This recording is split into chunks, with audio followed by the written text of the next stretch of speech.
Dobrý den, dámy a pánové, vítejte u dalšího Digitu. Zdraví vás Petr Mára. Honza Březina. A náš host Mikem Rohde. Hi Mike, how are you? Hey, I'm good. How are you? Fine. Thank you for coming and attending our podcast Digit or Digit. Congratulations. I heard that your podcast is 9 years old now? You're correct. It's 9 years actually. We are 9 years. recording That's this great. session for They 9 know years. it in the US, that's beautiful. Yeah. So maybe I will start with 2 quick questions which everybody probably has in the mind. First question, what's the difference between mind maps and sketchnoting? Because I feel it really close. Yeah. So mind mapping and sketchnoting are both visual thinking tools, but they approach the problem in different ways. So it's a different way of expressing visual thinking. So if I can draw a little sample of what that looks like, a mind map typically begins with a central point, some kind of a main idea, right? That's the place where I always end because it looks complicated. And then from here you go outward and you have different nodes, right? About this idea relates to this, and then you can do like this. So it tends to create almost a tree or spokes in a wheel, like so. So this is more of a mind map. So you start in a central place and you go kind of outward. A sketch note is not so limited in that structure. Now you can of course start in the central point with an idea and then do spokes like so. But you don't have to do that. You can also do, I'll show you. I typically do something I call linear sketchnoting, more like a book. So if you think of a book as having 2 pages, like so, I might start with a topic here, and then I might come to here, and then over here, and then up there, and here, like so. So it sort of goes from left to right, top to bottom. So that's one way to do it. Another one that can be handy in, let's say you're at a panel, and there's 3 people speaking. You can do something I call the skyscraper, which is effectively 3 columns, right? So you can do person 1 here, person 2 here, and person 3 here. And then as they say things, you write what they say in their column. So you can use it in that way too. Beautiful, and that's a great point for second question. My drawing was always horrible. At the school, my drawing was worse than my grammar. So is it possible for people like me do sketchnoting? Because it will look probably, you know, really ugly. Yes, yes you can. So what's very important is that we're not talking about art. So lots of times you're judging your drawing ability on your ability to draw well. And what I'm talking about with sketchnoting is about ideas.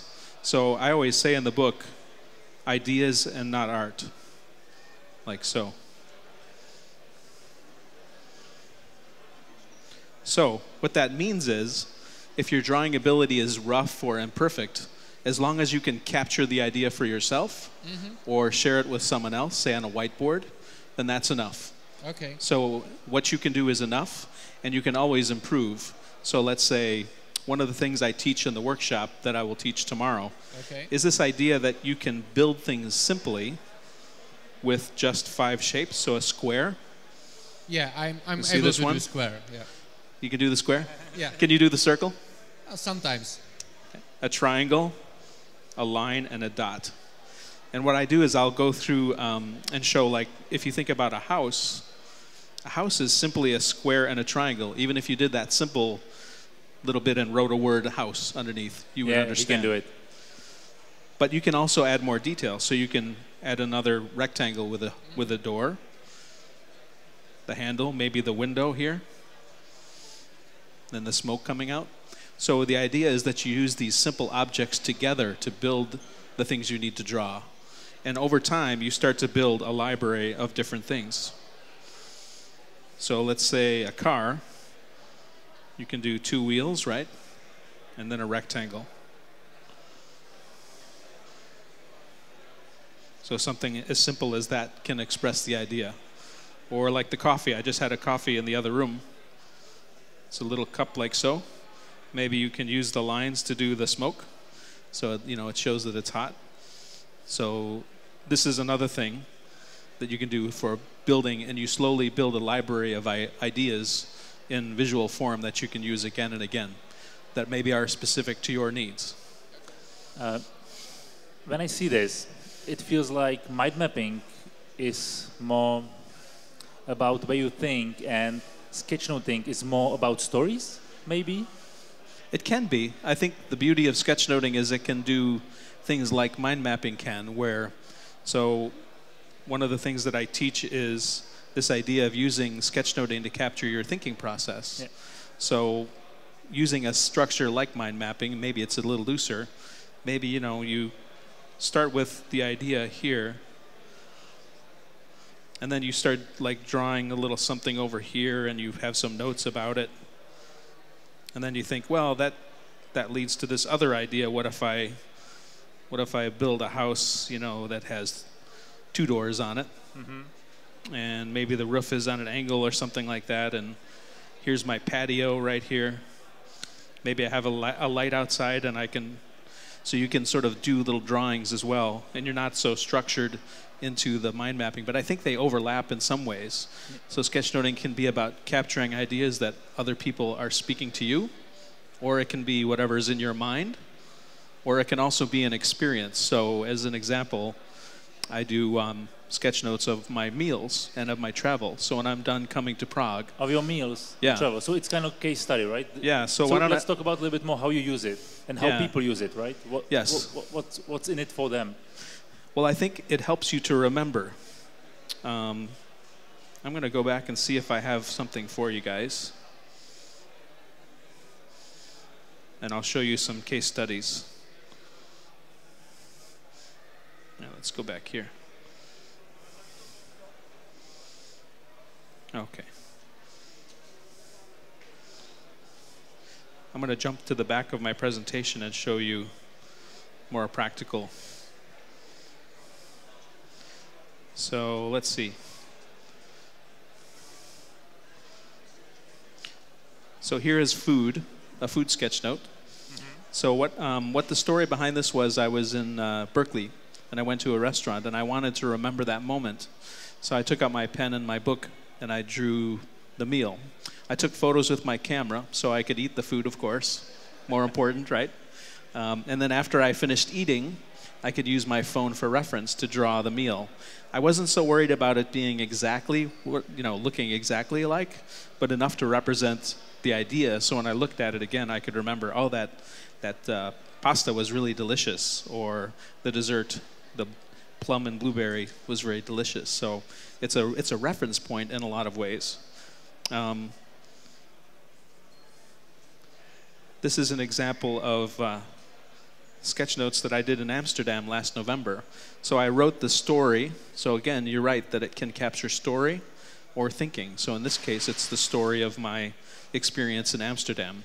So you can see I've got some writing about the city and the canal, the bridge, sort of a drawing of the bridge at night.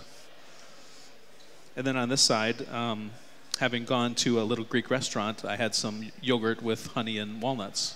And I really enjoyed it, and I wanted to remember that moment. So I've got a drawing mixed with the writing. So you use it similar like camera, right? There are people who take pictures. Kind of, like a slow camera. Slow camera, I like that. It's a little bit slower camera, right? Yeah, that's true. Maybe we have 2 beautiful samples here. Yeah. And I saw a lot of sketch notes which are really complex. Do you prefer these beautiful colored sketch notes, or something so simple like this one to reference? What's your choice? I think it depends on the situation. I like both in different situations. Sometimes simple is more important, and sometimes the detail is important. So when the detail is needed, then I like the more complex ones. You want me to put it on with the camera? We yesterday made the really big one here, and there was a lot of ideas, and the colors help us to make it more, structured. So for these complex things, I think colors are beautiful. Yeah. But our lifestyle is really quick. Yeah. How you finding the time to make these slow pictures? I think you have to make the time because, you know, if it's important to you, you'll put the effort into spending the time on it. Maybe it's a limited time, so you have a time limit, like 30 minutes or 15 minutes, and when that time is done, then I'm done. Okay. Maybe if you have 40 seconds, what you do? Well, I think you do a very short drawing, right? So, this is beautiful work. You can see some of the detail. Zeptám se, kdo z vás si kreslí, kdo z vás si udělá čas na to, aby si na 15 minut zastavil a něco si nakreslil? Okay. I just asked them how many people have time to invest their time into drawing. So, yeah, a couple of them. Kolik z vás si dělá poznámky z porady a po stranách jsou kytičky a podobné blbosti? Yeah. That's a side pictures when you make in a notes. Doodles, yeah. I think the idea of sketchnoting can work this way, so it doesn't have to be a dedicated drawing in a meeting. It can be a little drawing in the corner, and I think it's a way of bringing it into your notes. So, one of the terms I like to use for sketch notes is notes plus. So you take the notes you do now and you add visuals to them to give them more meaning and more depth. So someone who naturally doodles can take advantage of that tendency and turn it toward doodling about the topic. Okay, one more question. Let's say I would like to start and become good sketchnoter.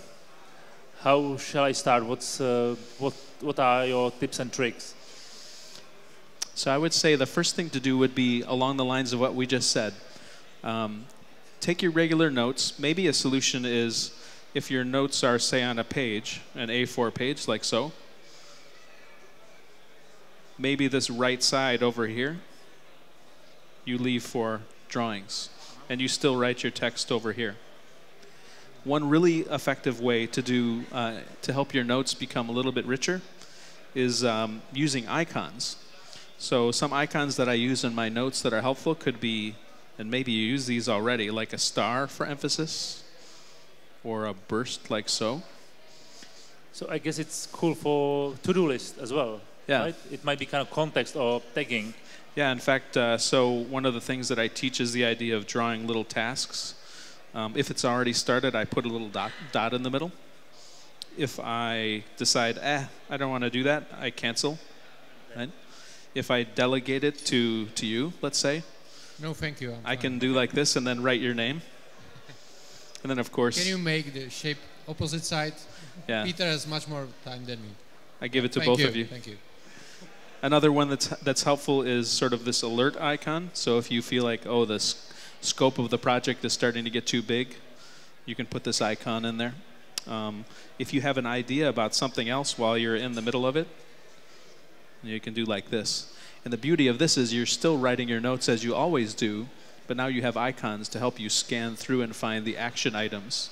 So that's a way to use the written notes. So you're analyzing and then have an action that you can bring into your whatever task tool you use to manage your actions or your calendar. Perfect. I see. Maybe the last question. Our videocast is about the gadgets so much. Which is your favorite one? Do you like pen from paper? Yes, I like this. The pencil from paper is very good, along with paper. As far as hardware, this is a newer iPad Mini. I quite like the size. I found that when I travel, I tend to only need the iPad Mini. In this case, this has 3G, so in the US, I can always get access to my email. It's so much easier to go through the airport. And what's funny is I put my laptop in the hotel safe, and I haven't used it since I've been here. So why did I bring it? I mean, it's useful in the right context, but for this trip, I found I really didn't need to bring it. I can do everything between my iPhone and this iPad. So I think they're quite powerful if you find ways to use them and have applications to make use of them. I think the most important tool maybe I have on any of these devices is the camera, because I can take pictures of where I am. I can use it to capture my drawings, and then also for mapping. So, and Yelp to find a good restaurant in Prague. So thank you very much. Thank you very much, Mike. Thank you. Thanks. Thank you. Woo!